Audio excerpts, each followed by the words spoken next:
Yo, what is good, everybody? It is your boy Golden Falls, Golden What Ifs, whatever you want to call me, and I am back. This is part 2 of 2 of What If Tanjiro was a vampire. As always, if you guys enjoy, please show some love, leave a like, leave a sub, and leave a comment down below, all that good stuff. And yeah, I wanted to say quickly, I did want this video to come out yesterday. Unfortunately, some things came up. It just kind of keeps happening. Recently, I've been having some things pop up, and it kind of like throws me off the schedule like a day sometimes, but I still want to try to get these videos out consistently for you guys as much as I possibly can. And if you guys enjoy, please, as always, show some love, right? Leave a like, sub, comment down below. All of it helps the channel and all that stuff. Now, with that said, I don't want to waste much more of your time, and I want to get right into this. So let's get it. Tanjiro Kamado, well, there's some things that need to be really talked about and things that need to be figured out. And those things, well, it's obviously to do with him being, well, a vampire and his sister Nezuko being a demon. I mean, at the end of the day, they talk about it, they try to figure it out, and they try to really determine if they should allow Tanjiro and Nezuko to truly live, right? Truly keep on.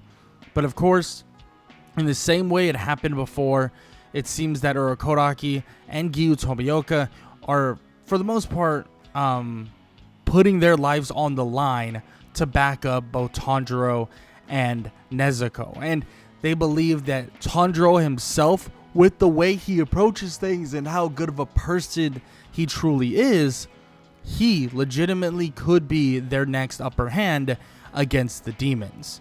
And it's pretty obvious that his kind, whatever you want to call it, being a vampire, they are against the demons. They are negatives toward the demons. And it seems as if they are kind of like the natural predator of a demon. And having him on their side is something that is extremely beneficial.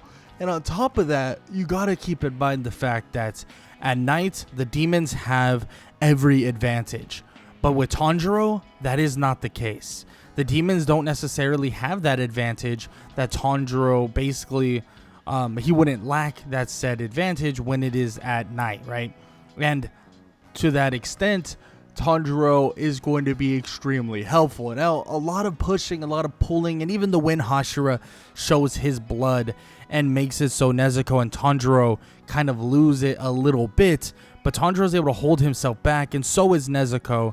And Tanjiro tells him that he can get his blood and his nutrients from demons, and he does that every time he gets the chance. And the reality is, he does not need human blood. He does not need humans. He needs to defeat demons. And that makes him the perfect demon slayer. And obviously, this would eventually come to term, and they would decide, you know what? Alright, fine.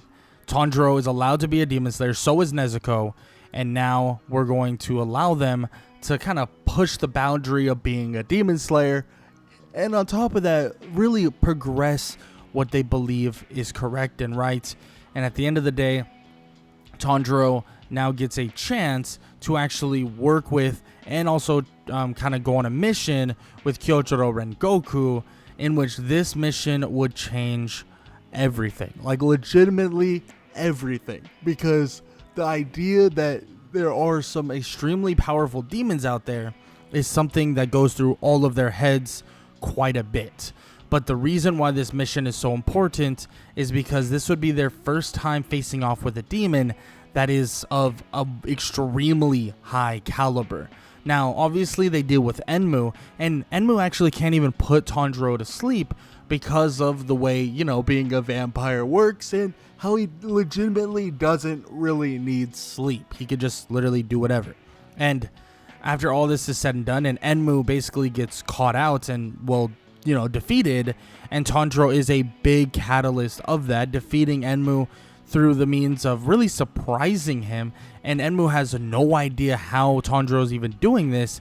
He would then defeat Enmu, but the thing is, after the defeat of Enmu, and the train is stopped, it's slowed down, and everybody starts, you know, getting out of it, and for the most part, everybody is evacuated. another person, another demon would show up, and the other demon would introduce himself as the Upper Three Moon, known as Akaza. And Akaza would stand there in front of Tanjiro and Rengoku, and Akaza would make it very clear that these two right here, well, let's just say they are not going to make it to sunrise. And Akaza would begin his assault involving Rengoku, and Rengoku would tell Tanjiro to stay back, do not fight, that they don't know the kind of the limit to what's going on and what's going to happen. But Tanjiro tells him that he can help, he can truly help, and he can actually do, you know, some work here in terms of actually defending and helping Rengoku. And he tells him flat out, like, I am powerful. Like, I'm powerful enough to help you. I'm powerful enough to really give a actual fight to Akaza. And eventually Tanjiro would join that fight, standing right beside Rengoku, clashing and fighting with every last bit that he has, every last tiny inch that he could give in terms of the fight. And he's going to give it his absolute all. And that's what he's doing. Right, he's giving it his absolute all, everything that he has, every single moment, every single power that he could really muster up. He helps with the fight against Akaza. It helps with the fight with Rengoku, where he even starts utilizing kind of like the swamp-like portals to get Rengoku out of harm's way. But also he starts utilizing the string that's basically that Rui was utilizing in his Blood Demon arts. And these little aspects that Tanjiro is utilizing, maybe to a certain extent, not like to a high level that he's using it, but to a decently high level, he's able to utilize these arts, these Bloody Demon arts, and these powers that the demons have granted him. And he continues his onslaught, and eventually they get a small opening, an opening that would allow him to actually get the upper hand against Akaza. But the thing is, even with that upper hand, it doesn't mean that Akaza is going to go down so easily. Because yes, Tanjiro is far stronger, and Rengoku is pretty powerful himself. But that fight would go to a stalemate. Eventually, Tanjiro would even get a bite in on Akaza and take some of his blood. And in doing so, he takes a hit for it as well. But in doing so, granting him even powers similar to Akaza as well. And this would be obvious for Tanjiro, like, whoa, this power, this strength that he just sapped from Akaza is ridiculous. And he turns toward Akaza, ready to continue the fight, believing that this might just give him an upper hand. But then he realizes that the sun is coming out very soon. Rengoku continues to fight, but he tells Tanjiro to get out of the sun, that he's going to get himself hurt, that he's going to basically die via the sun. So he tells him to get the hell out of here, while Rengoku is giving his absolute all to keep Akaza from actually leaving. And of course, Rengoku does have some success, but Akaza would just barely escape. But luckily enough, Rengoku would actually survive this time around, living on to actually help the Demon Slayers even more. Not stopping his entire escapade of being a Demon Slayer right here and right now. And yes, the fight was extremely difficult, but Tanjiro now basically grants himself really a more of an understanding of what Akaza can do, and an even greater understanding of what that demon is. And Akaza goes back to Muzan legitimately empty-handed, and telling him that it seems like Tanjiro and even the Hashira Rengoku were prepared for that fight. And it seems as if, well, Tanjiro himself is far stronger than he possibly even imagined in the first place. And Muzan is pissed by this, obviously. He's absolutely angered, and he believes that there needs to be something has to happen to get this kid out of here, because he just can't imagine a more kind of greater quote-unquote species somehow taking over what he is creating. And that right there is the reality of it, because Tanjiro's mission now is to figure out what to do. What to do with kind of various demons. I mean, one duo of demons being that of Lady Tamayao and Yushiro, they wanted to become vampires. Like, that was a genuine question that could potentially happen. And Tanjiro begins to actually talk to them about that, about the idea of them becoming one, or at least potentially trying to become one, in which, of course, that conversation leads them to basically utilizing the blood of Tanjiro to kind of get a little bit more information and how it reacts with the demon blood as well. And they tell him, like, look, we're going to try to find a cure for your sister via this blood, including your blood, right? Because that could be helpful because of Tanjiro's absorption of various demons and blah, blah, blah. And on top of that, we're going to see if the blood of a demon interacts in a negative way with the blood of, well, a vampire. And in doing so, that could potentially tell them if changing from a demon to a vampire is actually possible. And this would lead Tanjiro to kind of go off on his own, continue training, but also continue defeating various demons, in which he clears out quite a few of them, like defeating demon after demon after demon. Now, with all that said, though, Tanjiro's next mission is actually with another Hashira, Tengen Uzui. He actually goes on a mission with Tengen that would basically have them be eventually face to face with a demon known as Daki. Now, the first battle between Daki and Tanjiro is a pretty lopsided one. The difference in strength and power between them both is massive. And even when Gyutaro shows his face, yes, it becomes a little bit more challenging for Tanjiro to go one-on-one, but once Tengen shows up, the fight is basically over. Tanjiro has granted himself powers, or at least a blood demon art similar, or at least got part of the power similar from, well, the one and only Akaza. So the fact is, he's going to be able, literally going to be able to utilize that power and, well, that high level of power to an insane degree. I mean, at the end of the day, we have Akaza and his power, even if it's a slight bit of it, in or within Tanjiro, and it basically grants him even more strength, even more power, and even more ability. And in doing so, this is when we realize that Tanjiro's strength has exceeded some of the lower tier upper moons, you could call them, or, you know, some of the stronger demons, in fact. And it seems as if Tanjiro's ability and his real strength is involving kind of sapping the strength from other demons, but also the fact that he has this natural physical strength about him on top of his already training and preparing. It seems as if it has benefited him drastically, like benefited him to an insane degree, because at the end of the day, most demons, they get their power from feasting off of humans. Tanjiro doesn't. He has legitimately feasted off of not only demons, but also has granted his own power via legitimately just training in the art of a breathing style or multiple breathing styles, and learning concentration breathing constant. And that has helped him to a drastic degree, especially when preparing for fights like this. And a fight between Daki, Gyutaro, Tanjiro, Tengen, obviously Zenitsu and Inosuke, is not a fight that's even close. And frankly, when they would see Tanjiro initially, Daki would have such hesitance that she would probably force Gyutaro out before you would know it, believing that she needs her older brother's help.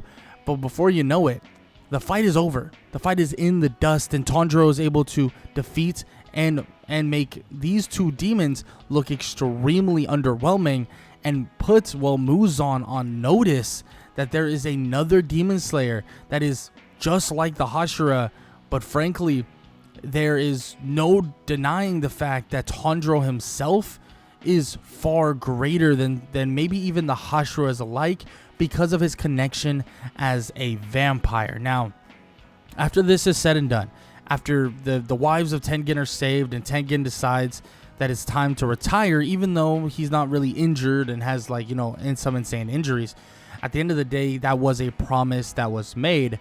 So he continues that promise, saying that, look, I'm gonna do that, I'm gonna retire. And obviously there's some Hashira that disagree with this, saying that he should not retire, that they're almost there, they're so close to defeating the demons. But he makes it very clear that they have Tanjiro Kamado to fill his place, and that he will make for a great Hashira, the vampire Hashira, in which Tanjiro shakes the hand of Tengen, obviously, while they're over at the Butterfly Mansion, and Tanjiro would continue to try to take his skill, his ability to the very next level. And these vampire powers, this ability as a vampire, allows him to do just that. And that includes every demon that has came the way of Tanjiro Kamado. Every last one of them, he really makes them look a lot worse than they actually are. I mean, he's made some of the strongest demons that he's faced off with look a lot less powerful than they are known to be. This ability of being a vampire only came from a small encounter of him being nice to people, being this, being that, and one singular vampire. It seemed as if it was on his last legs, gifting the power of what he has to Tanjiro. But at the same time, it wasn't out of a gift. It was not out of this or that. It was out of necessity. And that's exactly what that vampire did. And at the end of the day, they were genuinely losing hope that their species would even live. So guess what he did? At a last-ditch effort, gave all the rest of what he had left to Tanjiro Kamado, and now he's in this specific scenario, the scenario that could lead to the freedom of everybody from demons alike.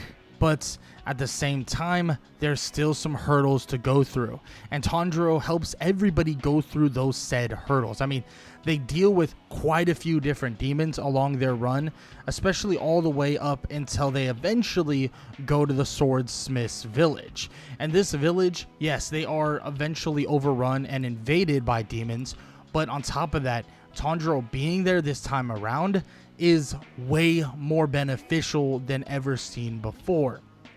Because at the end of the day, he's able to fend off Hontengu to a large degree, but it doesn't change the fact that they don't understand exactly how he works, how his powers work, and how all that stuff works. So it takes them quite a while to really deal with Hontengu, even with a Tanjiro who is far superior than the original version of Tanjiro. Now, obviously, they deal with Hontengu in a decent manner, but it doesn't mean that this fight, this battle, is necessarily going to be fully over before the sun would eventually rise. And that's where things get very, very tricky, because Tanjiro knows that he cannot live in the sun. At least that's what he truly believes, and he has seen from time in and time again that his immunity, there is no immunity, at least right now, to the sun, and he knows that he has to do more to make sure that he doesn't get caught out. And same thing with his sister Nezuko. But as the fight with Hontengu would grow kind of more and more insane, it seems as if this fight would eventually and slowly come to an end, where Tanjiro would find his opening to cut off the original Hontengu's head, so that they would then defeat him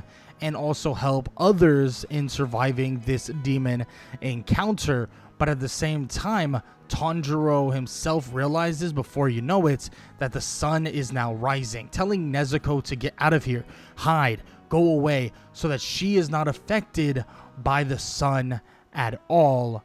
And Nezuko tries to get away, and Tanjiro does the same, trying to get Nezuko out of the way, to the point where he decides that he's going to cover himself, or use himself to cover Nezuko, so she doesn't perish, and he can feel his body torching, burning. He screams in agony as Nezuko basically tries to get him out of there, but then would realize, like, there's no way, I can't do this. So she kicks him as far as she possibly can to where there's nearby shade, and she kicks him with all her might, sending him flying right under the shade, and just enough time to where he doesn't burn up, and Nezuko herself starts burning up.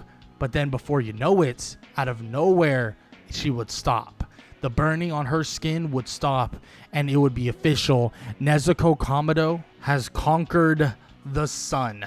Nezuko Kamado has officially done it, and Muzan knows that she has done just that, and feels the connection to Nezuko knowing that she conquered the sun, but also knows that things might go really badly if they allow her to become basically human all over again. So Muzan prepares for his hunt for Nezuko, and he gets his demons prepared.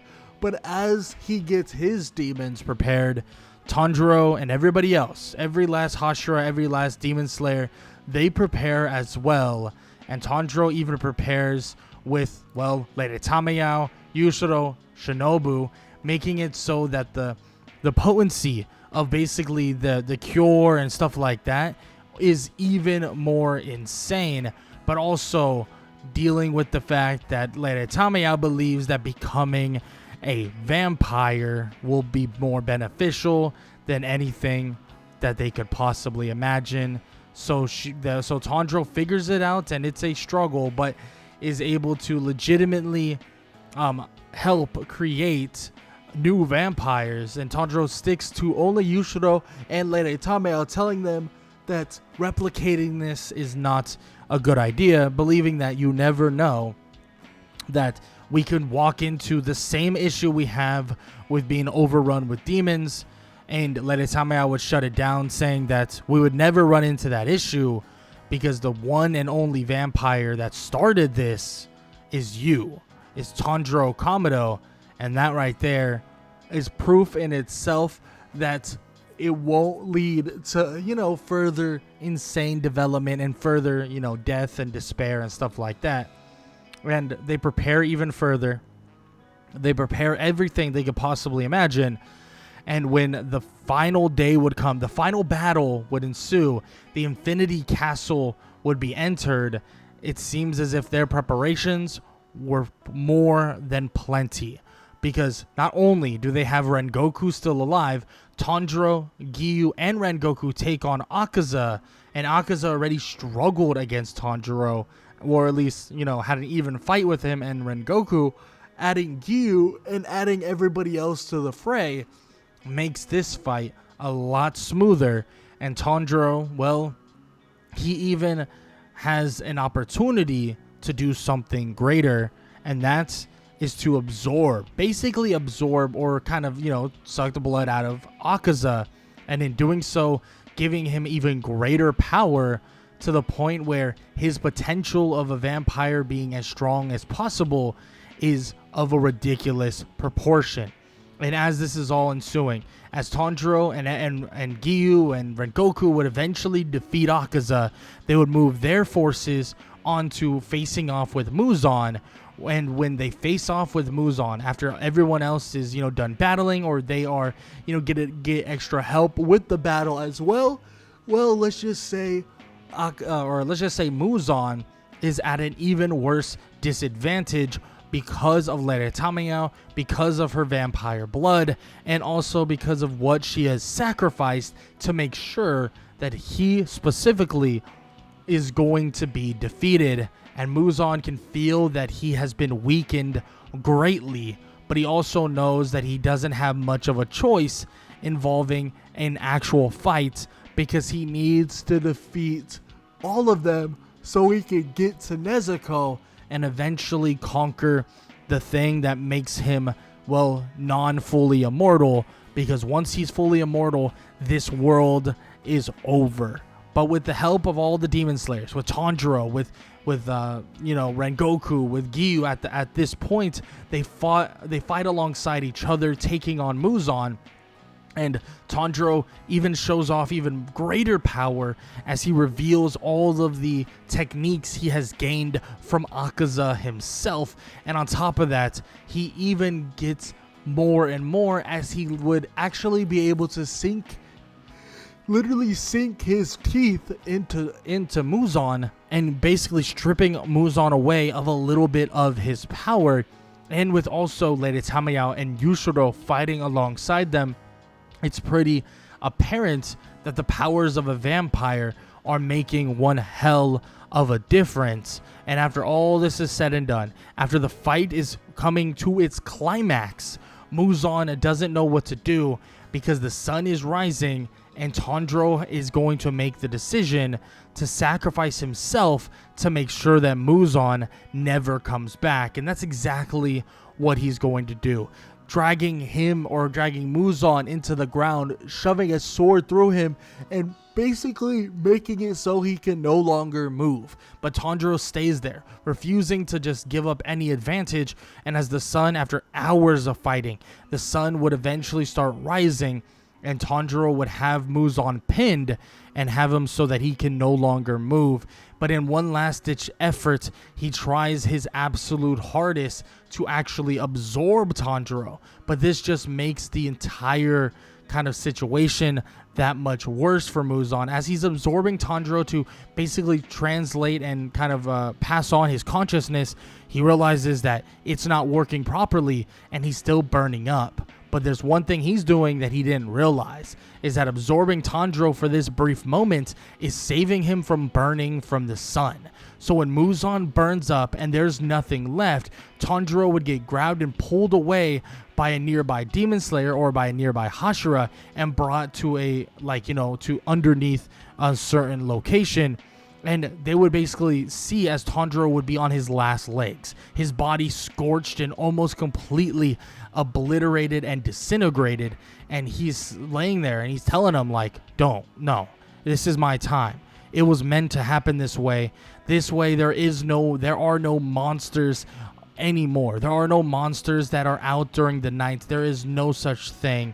And he tells them that it's time for him to go, right? It's time for him to really see the afterlife. It's time for him to see his family once again. But they tell him they could save him. All he has to do is drink one of their bloods, right? All you gotta do is drink the blood of one of the Hashira and it could work. But he tells them that doing that could also turn them into a vampire, turn them into a monster that he is, and he refuses to allow that. And frankly, everybody, Rengoku, Giyu, they're telling him, no, this is not the way. You could still be good, right? You're still good, and you're one of the better of these monsters. And Tanjiro shakes his head and says that it's time to go now. But he tells them to make sure that Nezuko is always safe, always protected, and if any creature, any monster is ever lurking during the night, promise him that they will be here to defend the humans. They will be here to defend every last human. And Giyu, Rengoku, and so many more give them his promise, or their promise, and say that no matter what, they will defend every last human with every piece of their being. And Tanjiro would smile as he could feel his body fully disintegrating because of the lack of nourishment and ability to even regenerate now. And he burns away slowly but surely, and he decides to basically crawl himself out into the sun and watch himself disappear into nothingness. And obviously the notion or the idea and everything that happened is relayed to all the other Hashira, all the other demon slayers, and especially Inosuke, Zenitsu, and more specifically to Nezuko, giving the information to them. Well, honestly, yes, it is sad, it is depressing, and they lost someone very good and frankly an amazing person, but it was for the greater good. And now they can live happy, they can live relaxed, and they can live without fear, because there are no more monsters truly lurking in the shadows, and the demons, they're gone. And yes, Lady Tamiya and Yushiro, they might still exist as vampires for the moment, but they know that they will stay hidden. They will no longer be around. They're going to go back to their simple lives and just go on from there. But what could come of the fact that vampires still somewhat exist without let's just call it how it is, the main vampire still living? Well, I don't know, because this is where the story ends. The story of what if Tanjiro was a vampire. And if you enjoyed, show some love. Leave a like, leave a sub, leave a comment down below. All that good stuff. Hope you guys enjoyed the series, the episodes, and or the full story. And I hope you guys enjoyed, and I hope all y'all have an amazing day. Later.